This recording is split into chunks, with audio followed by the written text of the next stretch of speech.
I want to see how much we agree and how much we disagree. So, what do you look for in a great founder? The kind of people you want to work with. I think having done this for the last 10 years, you fall prey to a fair amount of pattern matching. And I'll start with what I've seen in great founders, and then I'll also add what we think is interesting when talking to a founder. So the greatest founders have a relentless passion to solve the problem that they're after, and they don't let anything come in between the problem that they're looking to solve. The second is there is a certain degree of authenticity between what they're saying in the deck and what they're actually doing on the ground. I've seen examples of founders say, I like to be positive, and then see in their HR manual documentation, actually positivity is something they're ranked against. So if you're walking the walk, that obviously tells me that you're actually going to do what you say you're doing. And then finally, there has to be a right to win. So what have you done in your past that indicates that you are relentless, that indicates that you have the ability to solve what it is that you're solving?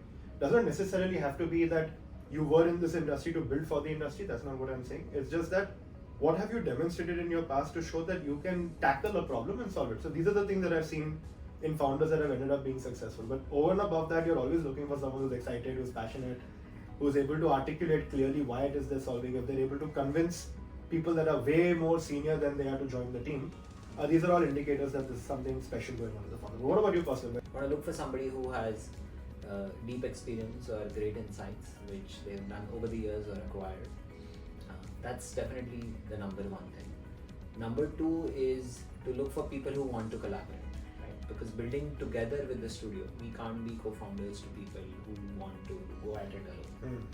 So ability to collaborate, be coached, work with others, and hash out ideas. We don't have to agree, but we have to find a way to move things forward. That's important. The last thing is perhaps more of a personal quality, which is, you can think of it as grit or resilience.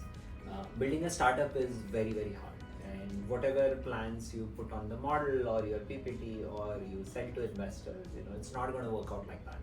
So what happens when things go wrong? And if you've been there and done that, it's good indicator. Your mindset is a good indicator. Obviously these are not all things you can catch in a conversation, but I would say these are the three things that makes a great founder to work with in a studio.